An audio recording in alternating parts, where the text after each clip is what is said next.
Ahlan guys, naisipan kong mag-bake para may pamparis tayo sa chai.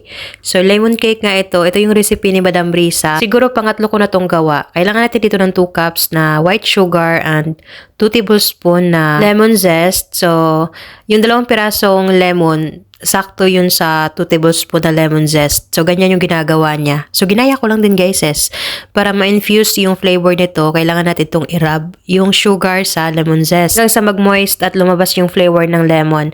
And then, naglagay na rin ako nitong 2 stick na softened butter. Dapat malambot na. And then, tinry ko nga gumamit dito ng spatula. Akala ko kaya lang, hindi pala talaga. Kasi tumatalsik nga ito guys, tingnan nyo naman oh. Kaya gumamit na ako dito ng hand mixer para mas mapadali. And then, nag-add na rin ako nitong 4 na pirasong itlog.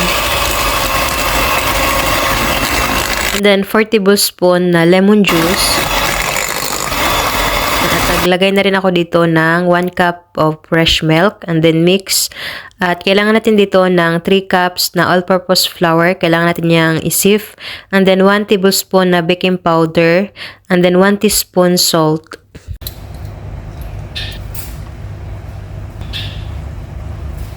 And then mix lang natin yan until well combined but do not overmix. Huwag natin kalimutan na i-preheat muna yung oven bago natin i-bake yung mga dapat nating i-bake. So nag-preheat na ako ng oven sa 350 Fahrenheit.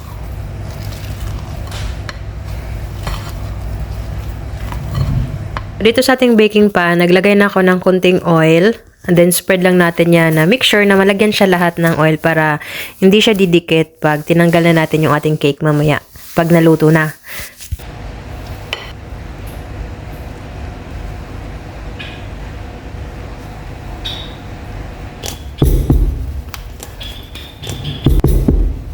Then tap-tap bago ilagay sa oven at binake ko to sa loob ng 45 minutes sa 350 Fahrenheit. Yung oven dito sa bahay ng amo ko up and down. So ito na siya, ganyan lang siya kadali at hindi na ako maglalagay dito ng glaze. Normal lang. Kasi yung mga amo ko guys hindi sila masyadong mahilig sa mga ganito. Yung may mga glaze ganun. So simple lang yan sa kanila. Matutuwa na yan sila ganun.